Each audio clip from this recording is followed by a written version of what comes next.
Yes, people, what is going on? Welcome back to another episode of the Pit Stop Lounge. This is episode number 19.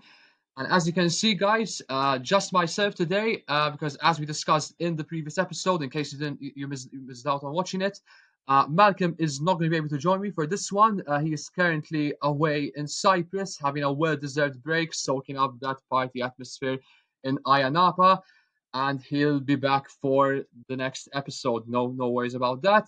Before we begin, guys, make sure to follow us on our socials, especially if this is your first time listening to this podcast: Facebook, Instagram, and YouTube, and Spotify for our fellow listeners. Make sure to answer those polls that we release in every single for every single episode, and get those, and let's help we get those numbers up for every single episode. Hope you're all having a good week, guys. With regards to myself, had a pretty slow week. The previous week, I had plenty of time to work on the stuff I wanted to work out on. With regards to content, had plenty of time to go to the gym as well because in less than 3 weeks, I'm going to be heading to Slovakia. About to summit the highest mountain peak in Poland. Been training for it since last April, and it's just the last 3 weeks now for it. So I'm very excited for it. I'm slightly nervous as well. Never climbed a mountain before in my entire life. It's going to be my first ever mountain that I'm going to be summiting, and luckily I'm not going to do it. I'm not going to be alone doing this mountain. Um, Sports wise, not a great weekend to be completely honest. Manchester United got absolutely demolished by Liverpool, our fiercest rivals, by 3 goals to nil at home of all places. It was an absolute dog shit of a performance. We got pretty much destroyed by Liverpool. Let's be completely honest here. I mean, the same issues from last season that have that keep on that have been persistent for this season now. So it's not a great time to be a United fan at all. Unfortunately, there is that small hope that the owners with the ownership situation. So we've had a great transfer window with the team, but right now they are literally our only hope at the moment. So, but that obviously that discussion is for another day. We're obviously going to be talking about Formula One here, not football. Maybe I'll do like a special episode about the Premier League. Maybe do like a podcast in the future, but who knows? I mean, time will tell.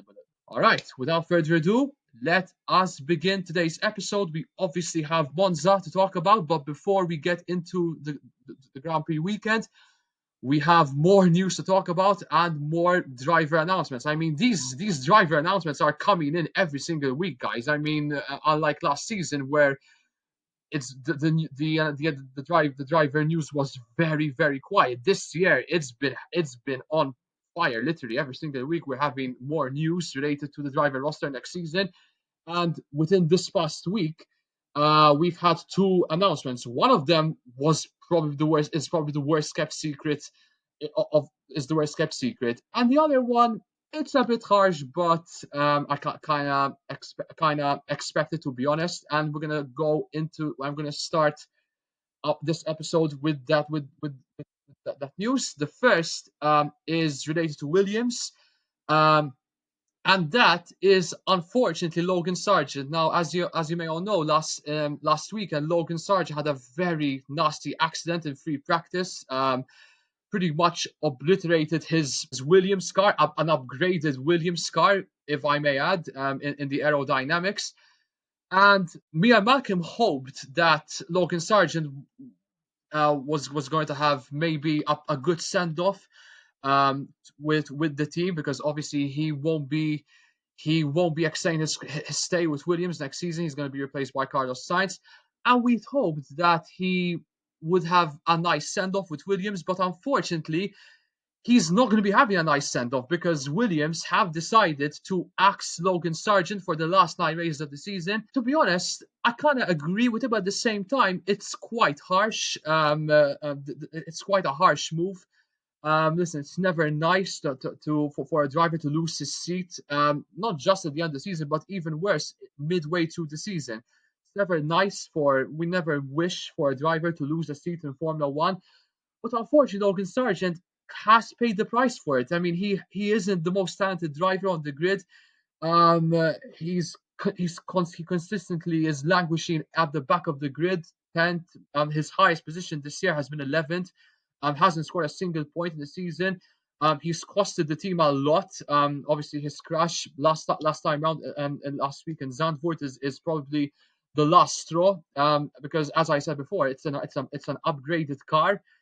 It's an upgraded car that the Williams were expecting to maybe get a few points for the championship, but unfortunately, Logan kind of failed on that mission, and he's paid the price for his consistently poor performances. Listen, um, it's sad that we lost a driver, but Logan Sargeant, unfortunately, his time he has struggled.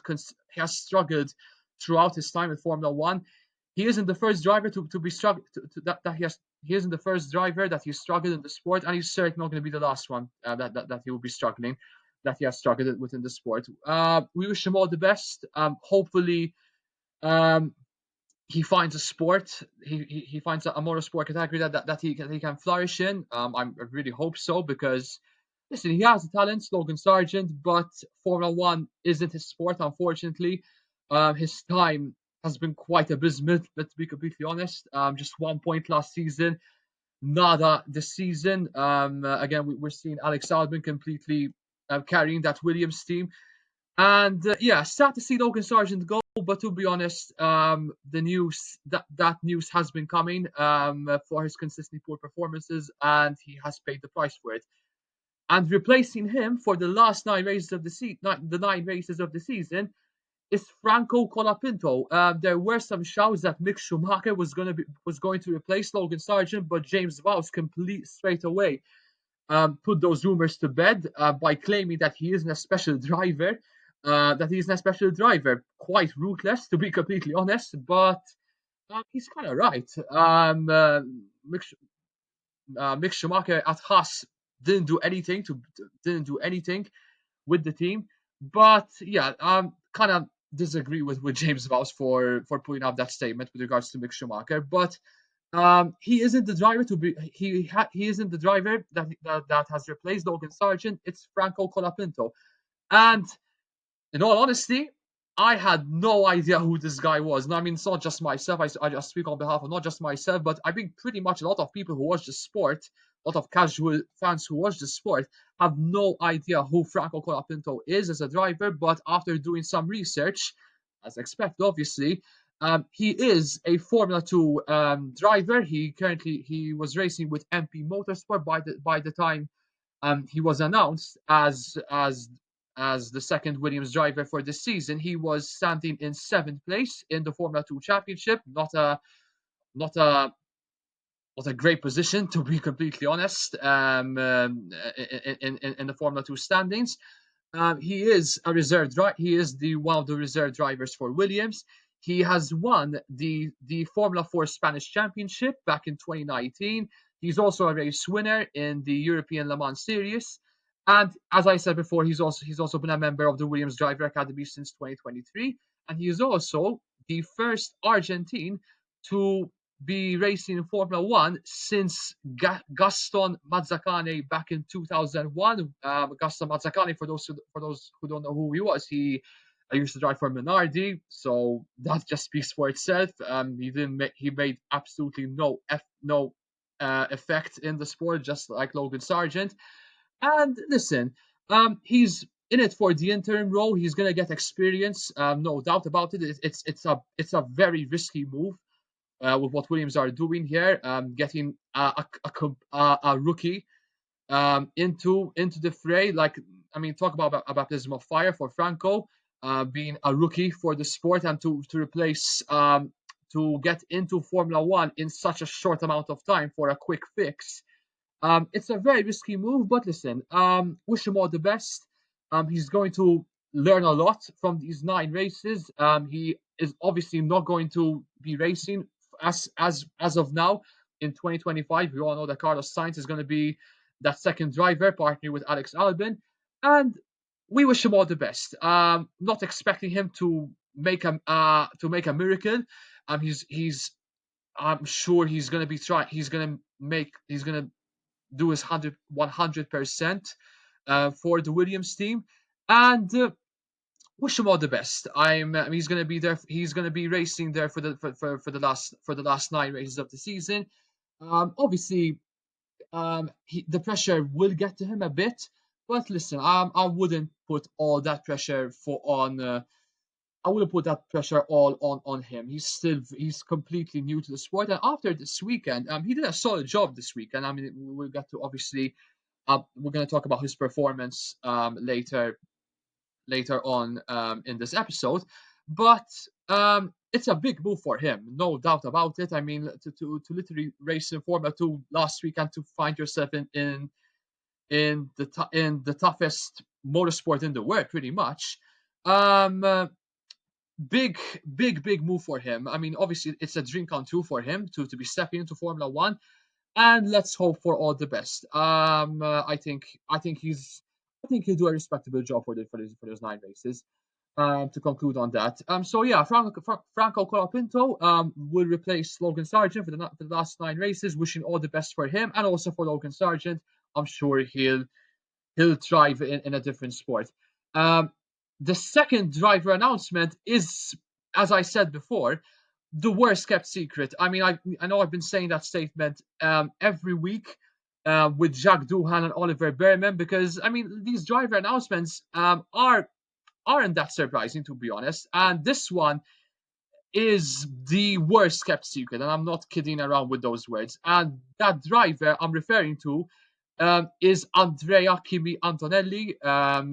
Me and Malcolm have predicted that Kimi was heading to Mercedes, and I've also predicted that that an announcement was about to happen in Monza, and we got both those predictions spot on.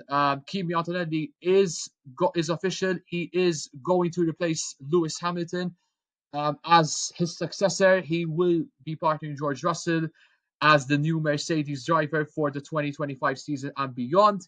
He is obviously very young, only 18 years of age. Another rookie heading to Formula One. He is going to partner. He's going to be joining forces with, as I said before, Oliver Behrman and Jack Doohan as one of the rookies heading to Formula One next season. And unlike Jack Doohan and Oliver Behrman, there is going to be pressure with this kid. He is, I mean, Toto Wolff must have seen something really special with this kid, and his CV speaks for itself. I mean, as I'm seeing here in the Formula in one of the Formula One posts, and had a few days ago, he is a multiple champion in the European karting competitions, in the ADAC the Formula 4, in the Italian Formula 4 Championship, in the Formula Regional Middle East Championship, in the Formula Regional European Championship last season. He also drives in Formula 2. He's in those top 8 places at the moment, and he has big shoes to fill in. I mean, he's replacing a 7-time world champion, arguably the greatest Formula One driver of all time. That debate is still it's a very heated debate, and it's a debate that will continue on in the years to come, no doubt about it.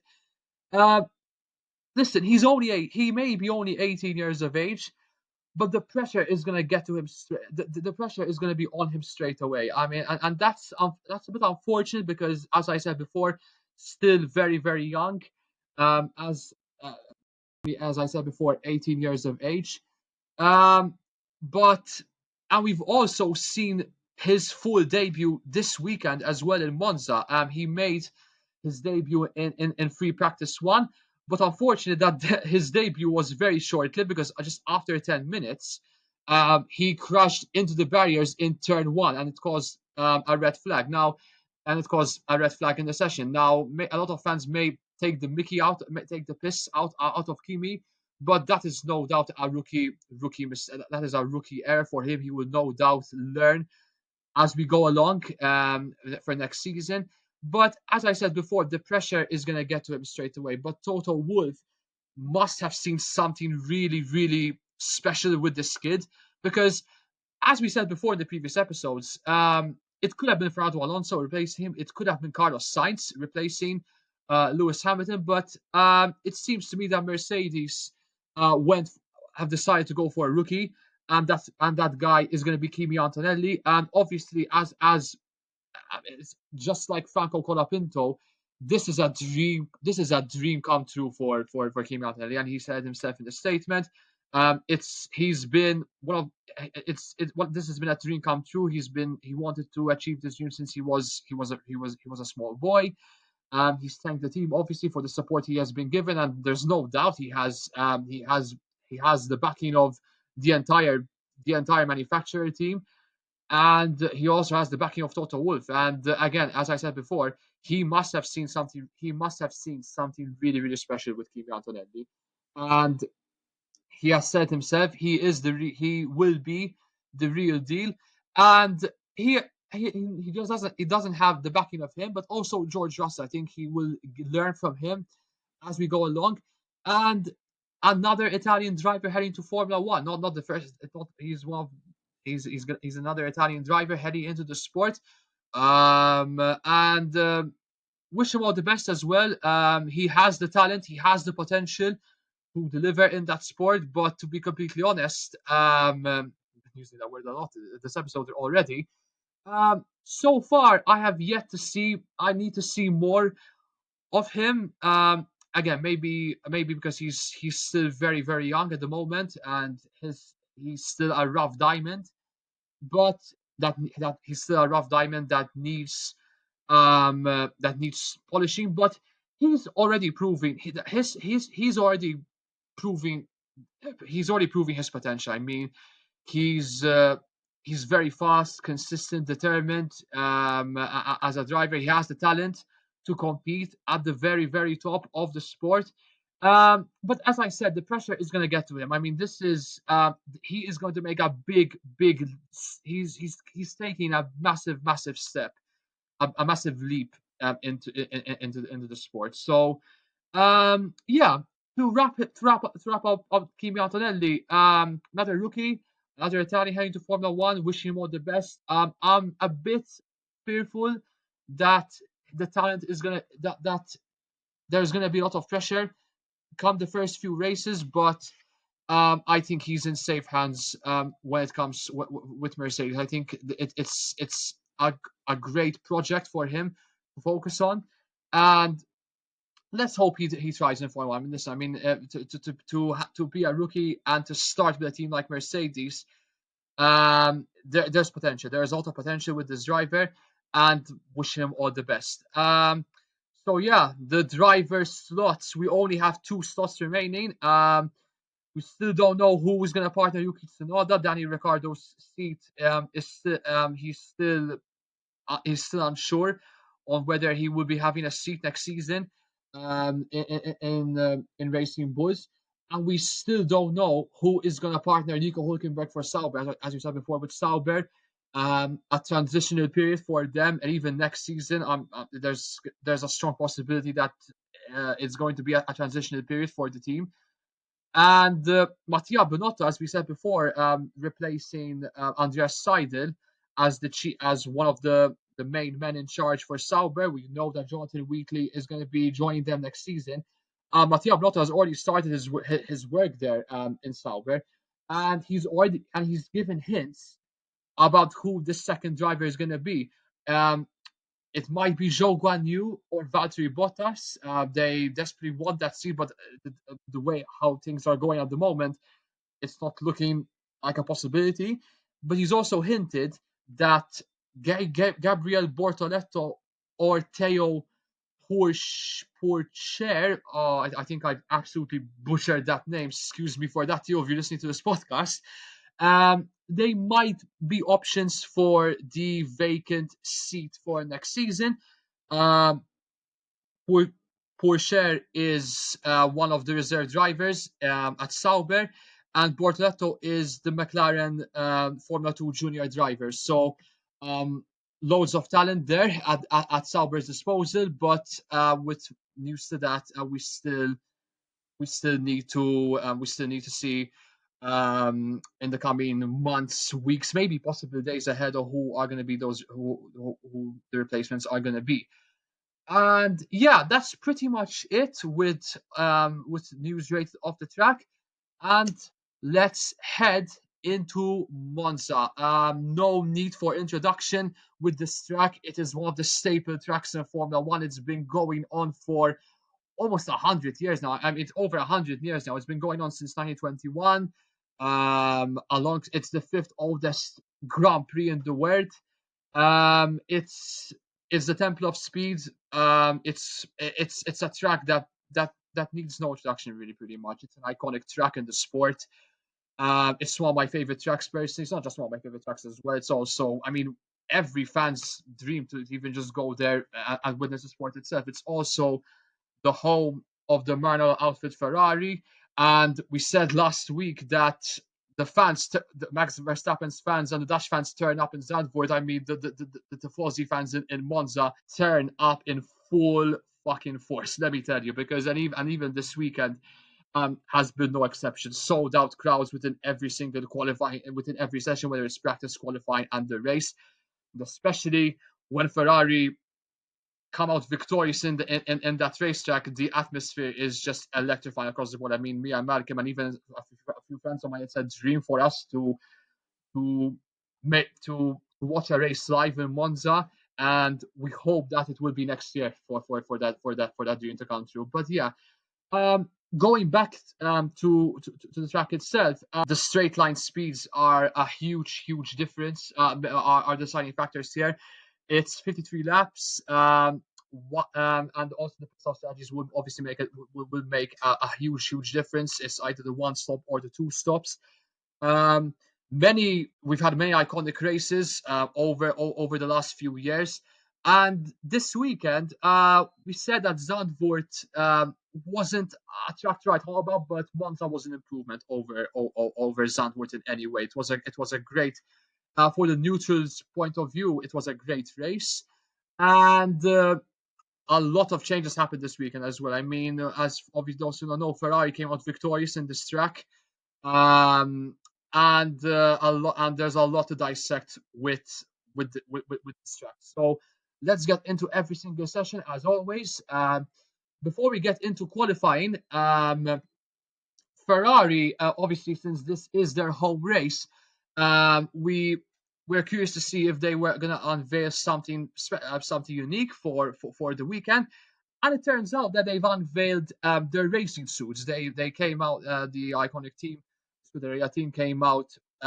They've revealed a new look with their racing suits, and it's not the red. It's not with red colors. They came out with, but they came out with a striking design. Now, on paper, I love the black and yellow combination of those colors. I think it makes a really good fit, and I was curious to see if they were going to make also a one-off livery with their car as well. But it turns out that wasn't the case, and I was a bit disappointed that I was expecting maybe for the team to maybe go with a black and yellow livery for Monza. That would have been a really sexy livery, obviously on paper, because the last time that Ferrari revealed a one-off livery, we all know how that turned out to be. It was an absolute farce of a livery. But to be completely honest, I'm not a fan of the racing suits. The design of the suits. Uh Not a fan of it. The color scheme as well could have been maybe a little bit. Maybe I want to see a bit of a hint of red, since that's their traditional color. But the stripes for me was the stripe design for me is what really was really the letdown, in my opinion, with this racing suit. And it's a shame because the potential was there. The potential was there for the team to really make a really interesting, a really standout design for it. But unfortunately, not a fan of it. And I spoke with Malcolm about this. He liked the design, but I think he expected something really better. My friends loved it, but then again, it's everyone's opinion. I mean, not everyone will have different opinions on these approaches. But yeah, to wrap on this point, like the potential. I like the black. I like the yellow. The switch the blend of both colors. But unfortunately, yeah, the execution needs a bit more effort in my opinion. I think I really wanted to see maybe a black and yellow livery with the design rather than the red. But hey, that's my opinion. I mean, let us know what your thoughts are on this design with the post we come out of this episode. I think it's also a perfect time, guys, to tell you. If this is your first time listening to this podcast, make sure to follow us on our socials mentioned in the previous episode, in the part of this video, Facebook, Instagram, and Spotify and YouTube. All right, let's get into the rundown. As per usual, guys, we start with qualifying and the race. And but before we get into that, yeah, with practice, how many surprises? With practice, yeah, as we said before, the one highlight of it is obviously Kimi Antonelli. He's obviously made his debut within the sport in free practice one, but as I said before, his debut only lasted 10 minutes because he crashed straight into the barriers. It's a rookie mistake, as I mentioned before, and he'll be hoping that he'll have better things to come. Come the following season, or maybe before, if we have the opportunity to be racing in some future practice sessions. We'll start with qualifying, guys. As usual, we'll talk about who got knocked out in Q1, Q2, and we'll work our way into Q3. In Q1, no surprises whatsoever. The two Saubers at the back of the grid, Zhou Guanyu and Valtteri Bottas. At this point, guys, I mean, we've already gave you your thoughts on that Sauber. They are in a transitional period. They are in a transitional period for this season and even the following season. So it's expected where they will be heading, where they will be finishing and qualifying, and in the back of the grid. Yeah, that solidifies them in being the slowest cars on the grid, and that will not go down well for Mattia Binotto, and he was understandably furious come the end of the weekend because they've also had a race to forget. It's not just obviously not just obviously with the qualifying, but also with the race. So yeah, not a surprise whatsoever for where they ended up. I mean, 121.101 for Valtteri Bottas and a 121.445. I mean, consistently extremely slow for a team for the talents of both drivers, more Valtteri Bottas and Zhou Guanyu, but the team in general, man, just not good enough for Sauber. And that bet, I mean, we still have nine more races to go, but guess so far that bet that me and Malcolm did at the end of last episode still on hold at the moment. So we'll have to see from the following races. Franco Colapinto in 18th. Yeah, again, a rookie. As I said before, a rookie. Into that it's his debut in Formula One. Wasn't expecting a miracle. Didn't expect a miracle for him to perform in qualifying and in the race. But yeah, in 18th he did the best he could. But unsurprisingly, of where he was going to end up in qualifying. He did the best he could, as I mentioned before. But yeah, 18th, at least he didn't start the race at the back of the grid. So a decent effort for him, but 18th was the best that he could have managed for Franco Colapinto. Lance Stroll in 17th.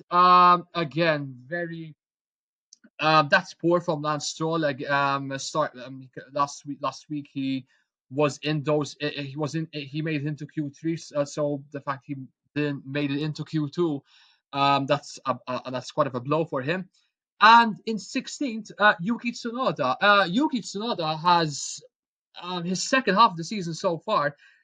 He has failed to deliver what he did in the first half. I mean, there is he's been having a drop off in form. And yeah, 16th, not great for him to be in those places for him. And obviously the rare occasion for him to get out qualified by Danny Ricciardo, where in the season so far it's been the complete opposite. Yeah, not great for Yuki, and he hopes he'll be hoping that he'll be having better thing. He'll be having better things from there. Um, Q2 again, unlike last week, not out of not pretty standard procedure. The two Alpines, Esteban Ocon and Pierre Gasly in 15th and 14th, an improvement on last week, but again that Alpine it's been having a really tough. It's been they've had a really tough season so far, and to be in those and to be in 15th and 14th for Oliver Oaks again, all he needs right now is stability and to get at least to see some slight progression with every race they've been having so far this season. So to at least finish in 15th and 14th to start the race in 15th and 14th the worst result, but could have maybe made their way just outside the top 10, maybe to make to work their socks off, maybe to not find themselves there. But that's maybe the best they could have managed for Alpine. Kevin Magnussen in 13th with the Haas. Again, not bad, not great. Best you could have managed for Kevin Magnussen with that Haas. Danny Ricciardo in 12th. Could have maybe made a little bit more effort to make to find maybe to get into the ninth and 10th places for for him. At least he out qualified his teammate the very in a very rare occasion, but yeah, again, not anything's right. Not many too big surprises there for Danny Rick, and yeah, I think 12th place is somewhere in the middle for him. Fernando Alonso in 11th, again a bit of a setback compared to last week, making it into Q3, and to find himself in 11th for the caliber and the experience of a driver like him. Um, Expected a bit better for him. I mean, he only lost out by just 10 hundredths of a second. I mean, Nico Hulkenberg finishing in 10th with just a 120.411 and Fernando Alonso with a 120.421. He only missed out on Q3 by just a few seconds. So a bit unlucky for Fernando, but I think he expected something better than I think he wanted. He wanted himself to get into Q3. Um, Into Q3, as I just mentioned now, Nico Hulkenberg in 10th, a great qualifying session for him. I mean, Nico Hulkenberg this season, he's been into Q3 for a number of times, and this is another session that another qualifying round that he made it into Q3. And yeah, Haas, as I said in the previous episodes, um, they're gonna miss Nico Hulkenberg, especially with the drivers they are lining up for next season, with a rookie and a driver that I don't know that he's been quite infamous for his antics and his tactics in the races. They're gonna miss his Nico Hulkenberg's consistency within the because this season um, he's been literally doing an Alex Albon. He's been carrying the team for most of the races, even in the qualifying rounds, and he is consistent. I mean, that's what you're getting with Nico Hulkenberg, and qualifying is one of his strongest assets when you get when you have a driver like him at your team. So yeah, 10th place is great stuff for Nico Hulkenberg. And speaking of Alex Albin, ninth place. That's a fantastic qualifying session for Alex Albin. The Williams has been quick in Monza with those straight line speeds, so we kind of expected um, a bit of we've expected an improvement for Williams when it came to this aspect, and even in the race, which we'll get into very very soon. So to get himself into the top 10. I'm not surprised, to be honest, because as I said before, I expected Williams um, to be quick in the straights because of the upgrades they've had in the aerodynamics especially. But to get himself into the top 10, um, is a much needed boost for Alex Albon and even the Williams team himself. I mean, I'm not going to put the blame on Franco Colapinto because this is his first ever appearance in Formula One. So to get himself into to Q3 for Alex Albon is a great stuff, and it just shows how crucial he is for the team and heading into 2025 and beyond. His and he's pretty much he's been living up. He's been living up to his contract extension news. On the other hand, Red Bull, they've had. I mean, Red Bull in general this weekend they've been very disappointing, to be completely honest. But and it's not just in qualifying. They've been poor all weekend, and it's showed in qualifying. Sergio Perez in eighth and Max Verstappen in seventh. I mean, this is alarming for Red Bull to be in those places.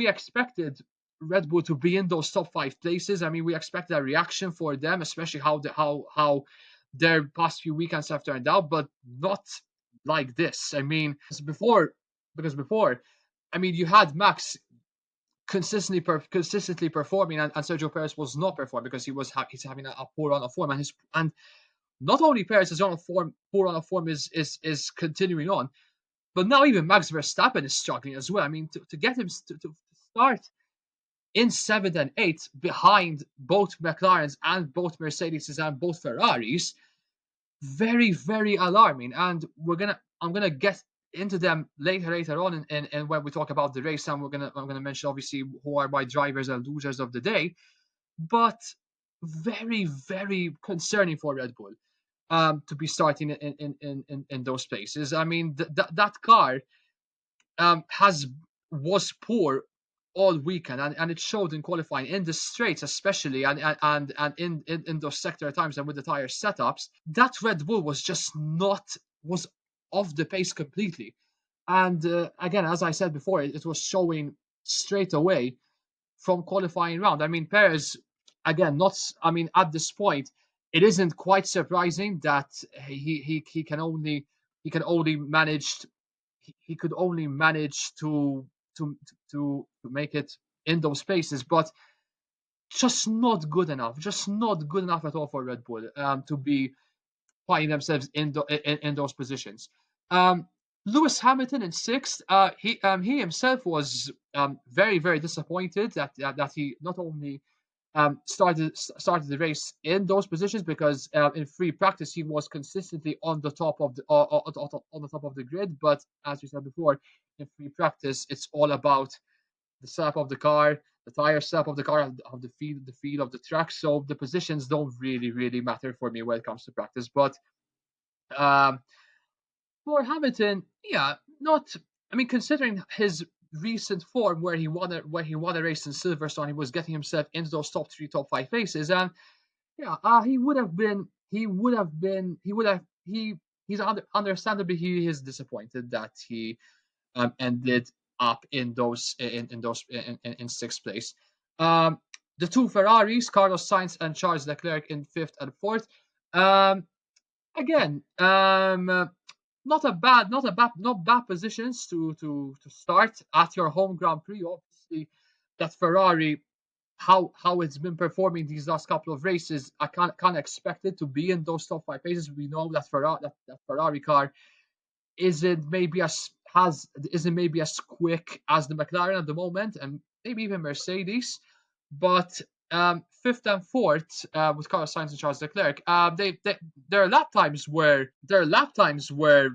decent because the gap between first and the gap between first and sixth was very close. I mean, the gap was just seconds, but um, I mean, Malcolm, by the way, Malcolm would have made some interesting comments if he would have been here in this episode because Monza, obviously, it's his home track, it's Ferrari's home track, and yeah, with fifth and fourth, not many complaints, but at the same time, to get out qualified by George Russell, um, it's a bit it's a bit slightly demotivating for them, but especially how their weekend turned out, which we'll get to very, very quickly. Um, um, that was luckily that was like the lowest point of the weekend. I would say lowest point because they've had a fantastic weekend in general, Ferrari. Again, we'll talk about that very soon. Um, George Russell in third, great effort for him to be in the second row of the grid alongside Charles Leclerc in again Ferrari's home race, with a 119.4 with a 119.440 seconds. I mean, just marginal gaps between him and Oscar Piastri, to snatch him maybe in second place, but he just missed out in the runner-up spot by only just. So fantastic effort for George Russell to be finishing to be starting the race in third place, and a front row knockout for McLaren. First and second, Lando Norris and Oscar Piastri. Listen, I mean, fantastic qualifying for my team. We're just again, as I said, the team to beat at the moment. We are the quickest car on the grid, and it's looking evident week after week now, especially with how Red Bull are struggling at the moment, and even the pace with Mercedes and Ferrari. We are the quickest car on the grid at the moment, and once again we showed that in qualifying. I mean, right now, I mean this we're having an unbelievable season at the moment. It's been our best season, easily our best season in ages, with the points we're getting every single race, and in qualifying once again we have showed it. That car is mega fucking quick. Let me tell you, because on the straights and listen on Monza. In Monza, we have a great record in Monza. I mean, we've won a race there 3 seasons ago with Daniel Ricciardo. It was a monumental race. It was our first win in almost 10 years. Um, with especially with how our car is performing at the moment, Monza is a perfect track to showcase that car, how fast that car is. And once again, we were the quickest cars in the grid. I mean, Lando Norris, the 119.327 seconds, and Oscar Piastri just slightly behind him with a 119.436 seconds. Fantastic, no complaints whatsoever. Unfortunately, the race was a bit of a letdown how it turned out. But before we get into the race, obviously, um, overall, I can't no complaints with them. I mean, Lando Norris. I mean, winning a race, winning the Hungarian Grand Prix last weekend. Oh, excuse me.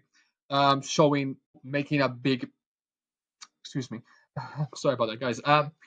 Obviously Lando Norris making a big statement with his win at Zandvoort, and he continued that pace in Monza was fantastic session for the team. We're just looking good at the moment, man. I mean, as I said before, the gap is closing. But as I said, unfortunately, the race wasn't. It didn't turn out the way I and many fans expected to be, because um, for the neutral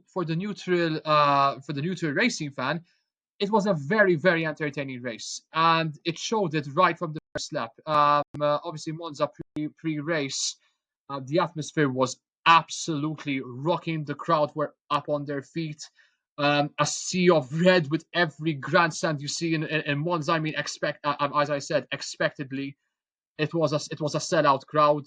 Thousands and thousands attend this race weekend every single weekend.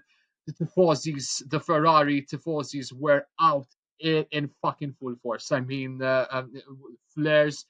There were red flares. I mean, like as I said, sea of red. It was electrified, an electrifying atmosphere. I mean, it's you, and you can't complain. Listen, I'm a diehard McLaren fan myself, but it's great to see this atmosphere when it comes to Ferrari with the reaction. I can't complain really, because as much as I don't really despise Ferrari, to be honest, because um I there's obviously a rivalry between McLaren and Ferrari, but I don't really despise Ferrari as much as I despise Liverpool or Manchester City or Arsenal, for example, when it comes to football. So I really, really admire what the Tifosis come up with when it comes to the atmosphere on that track. And once again, this weekend was no exception. So we look at this. Sorry about that. If we look at the start of the race now, as I said in the last episode, I hoped, and I really, really hoped that Lando Norris would have made a great would make a statement, with not just how his race turned out, on how on his race wins, but also I want to see an improvement for him when it comes to the race starts. Now, in the first couple of corners, he did made a decent start because we're looking at turn one. He did made the best he made his best efforts in in in having a great first turn, with not just with his teammate but with everyone else. But unfortunately for George Russell, he made contact and he went off the track, and he had to obviously give the place back to the multiple drivers that he was placed in. But I said that Lando Norris made a decent start in the first turn, but that was short lived because by turn three, um, Oscar Piastri made a very, very ballsy move to overtake to overtake Lando Norris. Unlike what happened in Hungary, where there were team orders that Oscar Piastri that Lando Norris had to give the place that had to give Oscar Piastri the place back to first place. This wasn't the case. There was racing. There was competitive racing between those two drivers. It was nervous for me because I thought they were gonna fucking they were gonna fucking um, collide with each other at the first lap of the race, but that wasn't the case. It was a very, very ballsy move for Oscar Piastri, and he made the overtake on Lando Norris by turn three and turn four, and that really took Lando Norris by surprise uh, because Leclerc by that point he also made the overtake on Lando Norris. So from Lando from starting in first to drop himself down into third place, um, that shows that he didn't learn from his mistakes in the past race. That's another unfortunately that's another poor start for him. And unlike unlike last weekend in Zandvoort where he made the recovery and got himself back into first place, this weekend it wasn't the case. And unfortunately from there he kind of struggles to make a statement there. Ironically enough, for what he did, unlike what he did in Zandvoort. If we also look at the lower ends of the grid, Nico Hulkenberg made a horrible, horrible start. I mean, he not only lost a couple of places, from where he started, but he also had a collision with at the near end of the grid. But he also had a collision on lap five with Yuki Tsunoda. He crashed into his side pod. Obviously, he was noted for causing a collision with Yuki Tsunoda. And unfortunately for Yuki Tsunoda, his race was sadly ended just a few laps after that collision. He was forced to retire from the race, and he was the only driver that retired from the race. And I kind of feel a bit for Yuki Tsunoda because, as I said early on in the episode, he had made a really strong start to the season, but unfortunately, he he hasn't quite continued that momentum on the momentum he did at the start of the season. So I kind of feel for him a bit, but obviously his future is at the moment is sealed at the moment. He will be racing for the team next season. So again, unfortunately, not his fault. I think it was mostly caused by Nico Hulkenberg for his collision. But he would be gutted by that, and understandably so. Elsewhere, by that, the race was a little bit quiet.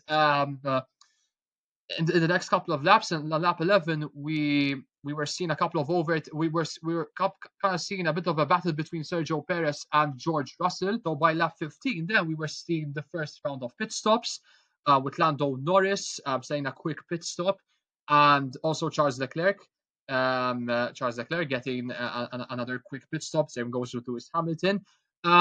George Russell had to make a front wing change because obviously what happened in the first couple of laps, he had some front wing damage. He had to go a bit off the racetrack.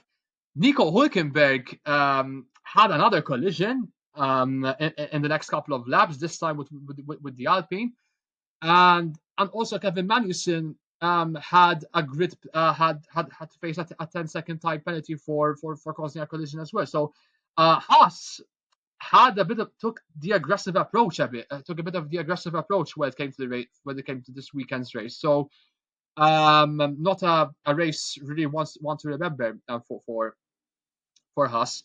Um, Towards lap 31, as I said before, the George Russell and Sergio Perez battle continued on. The two drivers were battling neck and neck for that seventh place spot, and that's pretty much the last time we saw that we've seen basically that battle between those two drivers. Now on lap 33 onwards, obviously McLaren had a mostly comfortable race, especially with Oscar Piastri, because with Lando Norris, as I said before, after that start, he really didn't he didn't really recover from that poor start from there, because unfortunately he wasn't as quick as his teammate Oscar Piastri, and he struggled throughout the race as a result. He was suffering from tire degradation when the longer the race went on. By lap 33, he went he went off the track. He lost a lot of time there. He lost almost like eighth of a second, 8/10 of a second there with his lap, going completely off track um, in that part of the race. And he was obviously, unfortunately, he had to for he was he forced him he was forced to make a pit was forced to make a pit stop. Now, as I said before, in early on in the episode when I was talking about Monza, uh, the pit stop strategy obviously was, and with every single race in the Formula One calendar, the pit stop strategy is key. And the deciding factor was obviously what was either it was going to be a one-stop strategy or a two-stop strategy. Now, McLaren's strategy, the McLaren team wanted to make a two-stop strategy, but the drivers especially with Oscar Piastri, um, he prioritized to make a one-stop strategy rather than two stops. And the tires have, I mean, Malcolm said that the McLaren was quicker the longer the tires. Noticed he noticed back in the last episode. He noticed that those McLaren the tires of both McLarens, the longer those tires went, the faster the car gets. But when it came to this race, we couldn't really make that one stop strategy, because Lando Norris, obviously going off track on lap 33, he had to make a pit stop, and his pit stop was quite a slow one. I mean, 3.3 seconds. We're used to make um we're used to make a lot of quick pit stops, and that wasn't the case, unfortunately. And of and okay, with Lando Norris, I kind of have to accept that he wasn't going to win the race. But I'm more upset with what they did with Oscar Piastri, because Oscar Piastri was having a very comfortable race. He had no pressure on instead of the pit stops, or when it came to the pit stop strategy. But Oscar Piastri, his team could have made him stay out and did the one stop strategy. But unfortunately, that wasn't the case, because by lap 39, lap 40, Oscar Piastri had to make a second pit stop, and as a result of that, his pit stop was not only not a quick pit stop, he lost he lost his position. He lost his first place to Charles Leclerc, and from there he couldn't really he couldn't really um, recover. Couldn't really make a big comeback for. Couldn't make he couldn't make a big fight back to get into first place, and it's really unfortunate because that for me is another we that for me is another race win.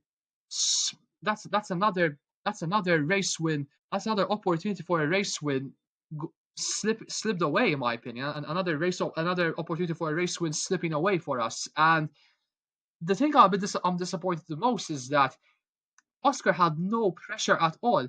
I mean, he was very comfortable to be leading the race. He was like over 10 seconds, and that strategy costed him, and he was understandably gutted towards the end of the race. And again, he did his best. I understandably did his best. I mean, he made an excellent overtake on both Max Verstappen and Carlos Sainz to make himself up on the way to second place. But unfortunately, Charles Leclerc was over 10 seconds in the lead, and he couldn't really recover from there. And as a result, um, Leclerc made an excellent one-stop strategy with him and the team, and he went on to win the race. And that is deja vu back in his win in Monza in 2019 when he was quite a beginner when he was in his early days in Formula One. So um, fantastic win, a fantastic day for Leclerc, and the fans were that for me. And listen, I'm a McLaren fan myself, but um, that was goosebumps when Leclerc crossed the line there. I mean, Alessandro Del Piero waved the checkered flag. I mean, an Italian man himself, one of Juve's greatest ever players. I mean, he waved the checkered flag there. But Leclerc has had a really difficult season. He's been mostly been outperformed by his teammate Carlos Sainz for most of the races. But if there's one thing that Charles can take away from this season is that he won at his home race. He's only won 2 races so far this season, but he's won at his home race in Monaco. It's a feat that he has been dreaming of ever since he started racing in the sport himself.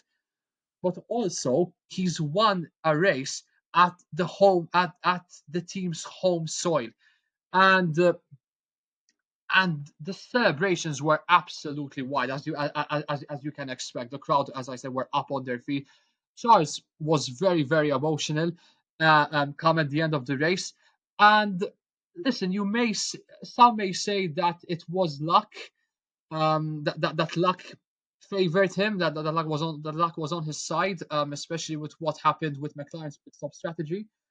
But yeah, it was a fantastic win for Leclerc. And that is much needed. That is for him and for Ferrari. That is much needed. Those points are much needed because his teammate also had a strong race. We'll get to him very soon.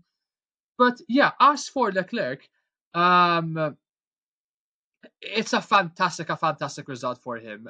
To go out there and make a performance like that in the fourth best car on the grid, to outperform not just McLaren, who are the quickest car on the grid at the moment, but to also outperform Mercedes and Red Bull, especially. I mean, I'm gonna get to Red Bull with how their weekend turned out. Um, it's a fantastic day for Ferrari, for Leclerc especially. Very emotional at the end. Understand? As I said before, um, it's a great session a great race for him, and it's so to win at Monza in a Ferrari especially. I mean that is the cherry on the top, basically. I mean, even Leclerc at the post race, celebrating with the fans as well, hitting a really breathtaking selfie as well with the fans behind him.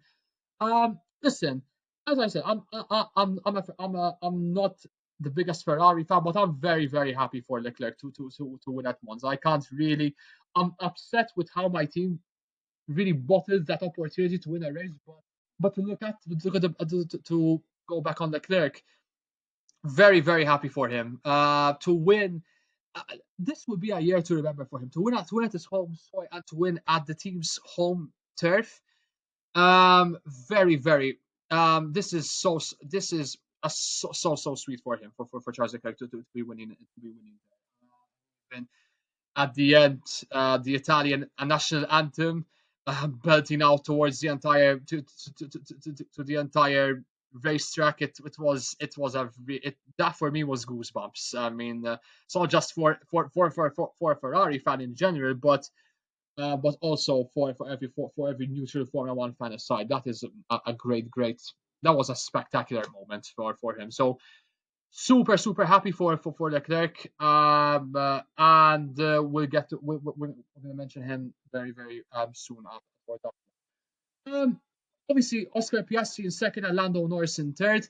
Um, as I said, disappointing that we botted another opportunity to win a race. But to look on the bright side, Red Bull finished way behind us, and that means the Constructors' Championship and both the Drivers' Championship, the gap has reduced considerably now. We've slashed that gap to small margins now. So I am at least that is a positive to take. When that is at least one of the positives to take for this weekend. Listen, that's more points. Second and third, that's two more podiums in the back for the team.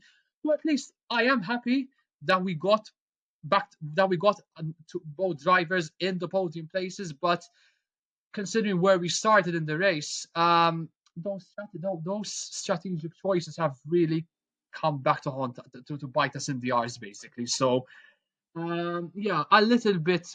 I am a bit gutted, but at the same time, I'm happy for Leclerc. But as also, I am also quite kind of, I'm satisfied that we got a lot of points and we've cut the gap on Red Bull. Carlos Sainz in fourth. Again, considering how the mega pace that McLaren car has, fourth place for Carlos Sainz is there's really nothing to complain for him. I mean, he obviously what if he had managed to get himself into the podium places, that would have been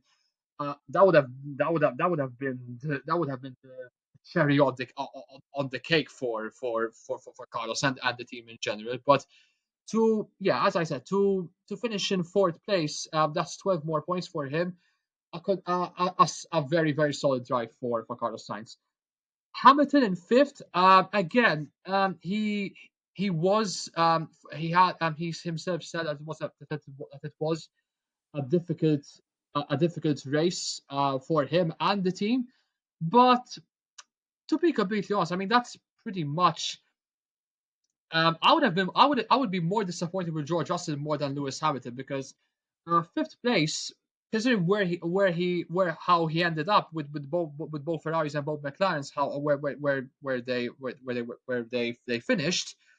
Um, uh, I wouldn't be too upset with Hamilton's performance. It's obviously considering how his mentality and how his attitude is with how he approaches every single race, he would be absolutely gutted with that, considering how he performed in practice. But again, I would. It's not a bad result. It's not the worst result, but it's somewhere in the middle, I think, for Lewis Hamilton. Red Bull, sixth and eighth, with Max Verstappen and Sergio Perez. Listen, I'm gonna be completely honest now. Red Bull right now are in crisis mode. I thought that this was a blip um, with how the recent results were performed because at least Max Verstappen now was in those podium places, but both cars were nowhere near at it this weekend, and those changes are really making they're taking a toll on the team and the city and the drop off from both drivers with the car more than the drivers. It's quite alarming, and Max pulled was not kidding with his post race thoughts at the end of the race, because he didn't hide wasn't he wasn't he didn't hide his frustrations away. He said that the car needed a complete makeover, and I kind of don't blame him, to be honest, because I was very surprised with how poor that Red Bull was this weekend. To be considerably off the pace um, from McLaren, Ferrari, and Mercedes, and even how those cars were got past that Red Bull, very very concerning. And as I said, that gap is only getting smaller with every single race, with every single weekend that is passing by throughout the season. So very, very concerning for him. I mean, with Sergio Perez, I'm not really surprised with how he's performed, with how he finished, because he finished in eighth. That's again another poor result for him. I to this day I have no idea why the fuck his contract has been extended to at least the end of the season. But surely they have to they have to sit down again and think twice about their about that statement, basically about their situation with his situation of how they perform, because that is completely unacceptable. And for Max Verstappen, listen, it might be a one-off that he finished outside the top three places, and I say top three because that is where Max consistently finds himself in and finishes in those top 10 places, because so forth for that right now. But again, that's another race. That again, that's now 6 or 7 races now that he hasn't won a race. That's his longest stint, as far as I can think of. Now that he hasn't won a race, that he hasn't won a race so far. Really, really disappointing for Red Bull, and a bad day in the office, and the situation. As I said, they are in crisis mode at the moment, and the drop off very very alarming and very concerning. And we'll see how the next couple of weeks are going to turn out for Red Bull, because that's unacceptable. I mean, those changes with Jonathan Weekly leaving and even Adrian Newey leaving the team at the end of the season, that's making a dominant that's taking a domino effect within the team. No doubt about it. Um, Sandwiched between them is George Russell, and even he would be disappointed because he started the race in third, and to finish in seventh, he would be very very disappointed with that. I mean, I mean, he qualified a brilliant third place in qualifying, but his race was pretty much compromised at the very start of it, where he lost his part of his front wing at the first turn.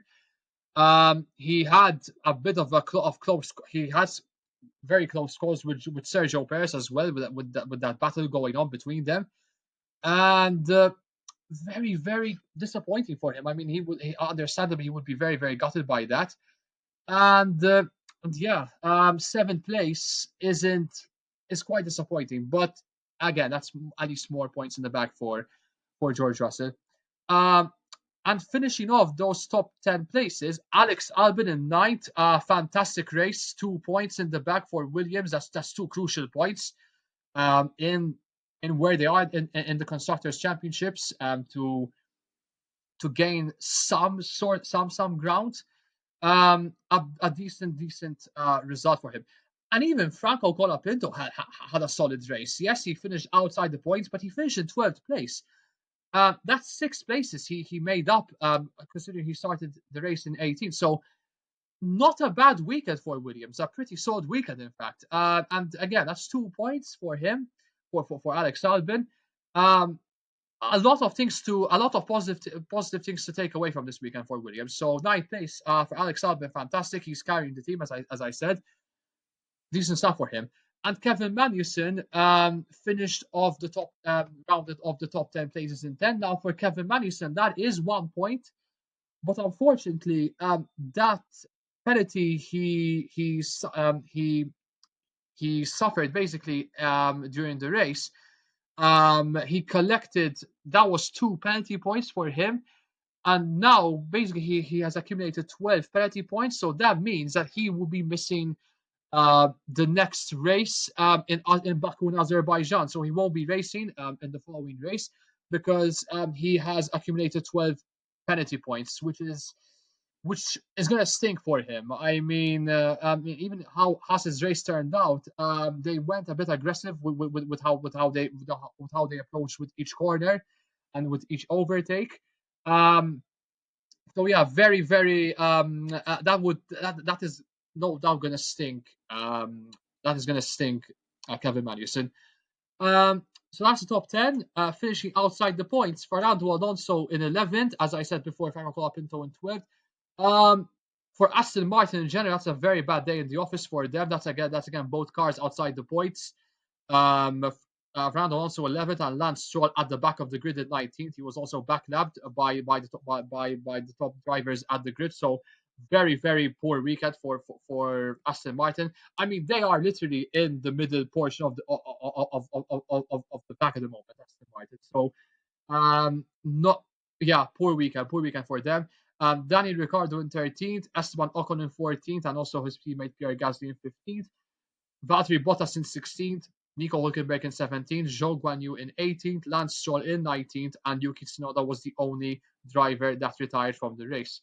Yeah, with Alpine and Sauber and even Nico Hülkenberg's Haas, no surprises. Nico Hülkenberg would be quite disappointed with how his race turned out.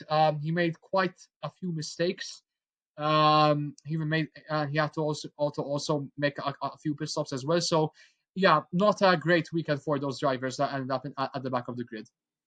So yeah, so that's pretty much how every single driver ended up in the race. Driver of the day, that's gonna be Charles Leclerc, no doubt about it. He had a fantastic race. The one-stop strategy he hit that strategy on the bullseye, and how so? A sensational moment for him. I mean, to finish at the top spot in Monza and to win at Ferrari's home soil, brilliant stuff for him. To be finishing in those places. So a fantastic weekend for Leclerc, and let's hope that this isn't a one-off for Leclerc. As I said, luck may have favored him, may well have been on his side during this weekend, but he has shown once again that he isn't a driver to mess around for this weekend. And listen, Malcolm, it's a shame that Malcolm couldn't make it for this episode because as I said, he's currently abroad at the moment, and he was absolute. I can tell you guys, he was absolutely over the moon by by by Leclerc's win, basically. I mean, and how could you not be? I mean, for any Ferrari fan in general. I mean, even for many of my Ferrari fans texted me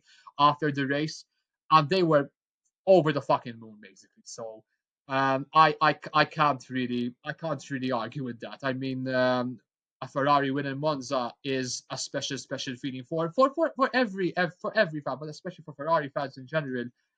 It's it's such a wonderful feeling, and Ferrari. This is a weekend to remember for Ferrari. They are also my winners of the day as well, no doubt about it.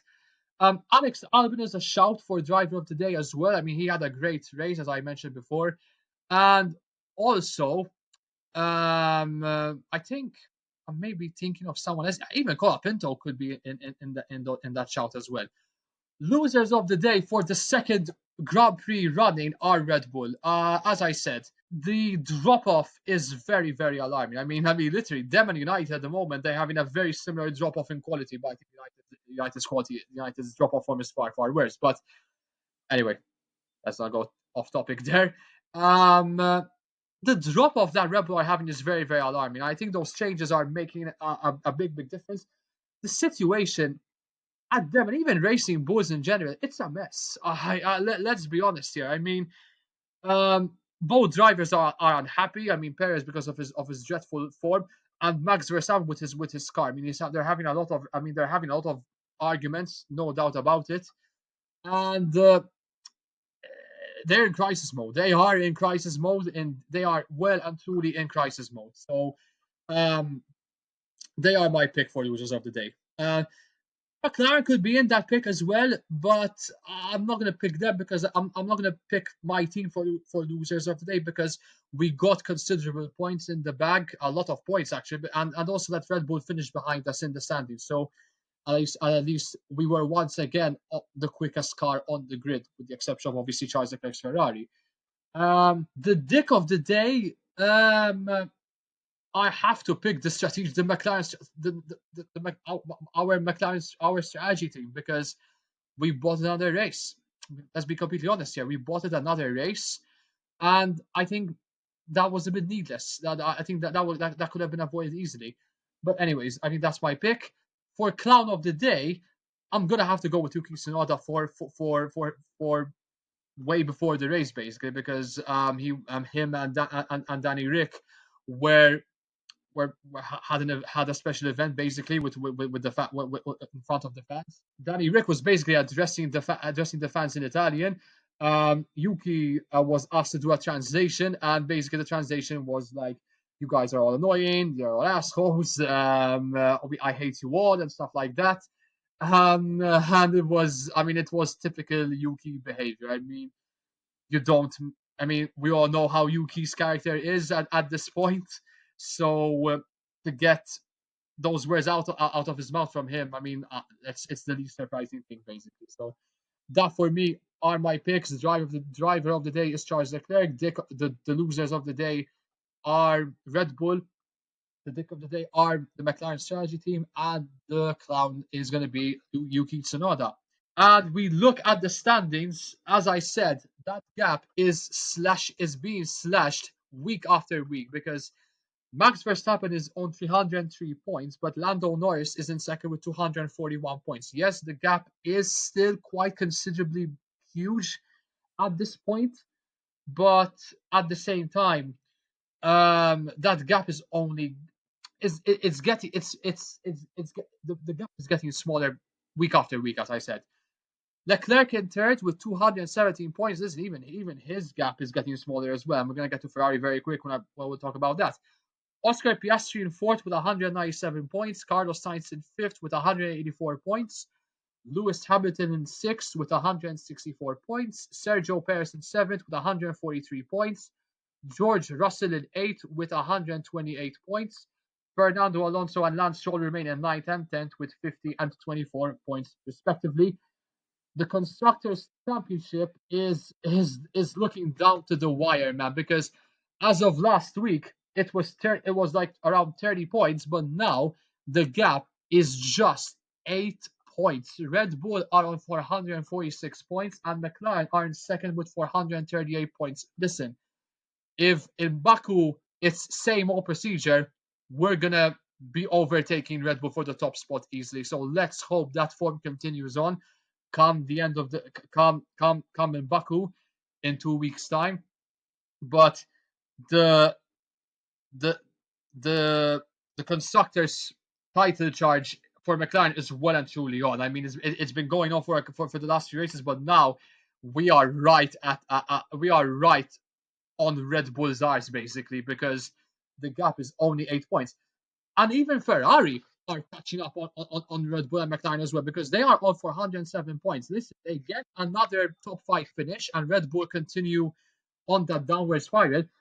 Red Bull could even worry about, could even start being concerned of not finishing even in second place as well. But listen, we only have 9 races remaining. We only have a couple of races remaining, so let's see how each race will pan out every single week. Mercedes in fourth with 292 points. Aston Martin in fifth with 74 points. Racing Bulls in sixth with 34 points. Haas in seventh with 28 points. Alpine in eighth with 13 points. Williams remain in ninth with 6 points. They still need to get a couple of points to maybe um, will close the gap on Alpine. And Sauber remain scoreless with 10 at 10th place with 0 points. All right, guys, that is it. That is the end of this episode. Thank you so much for listening, guys, and thank you so much for also the patience of making this episode all by myself because of Malcolm's absence. And we really appreciate for your support for tuning into every single episode. Our next episode, guys, is in 2 weeks' time. We're heading to Baku in Azerbaijan, one of the most complicated and complex tracks in the sport, no doubt about it. And it promises to have a very unique race. Let's hope so, because this season has been a thriller, a roller coaster ride of a season, unlike last season. So, thank you so much for listening, guys, and make sure to tune in for the next episode, and make sure to also listen to our previous episodes, especially for those who are listening to our podcast for the very first time. And with that, sign off. Hope you have a great week, guys, and take care of yourselves, and peace.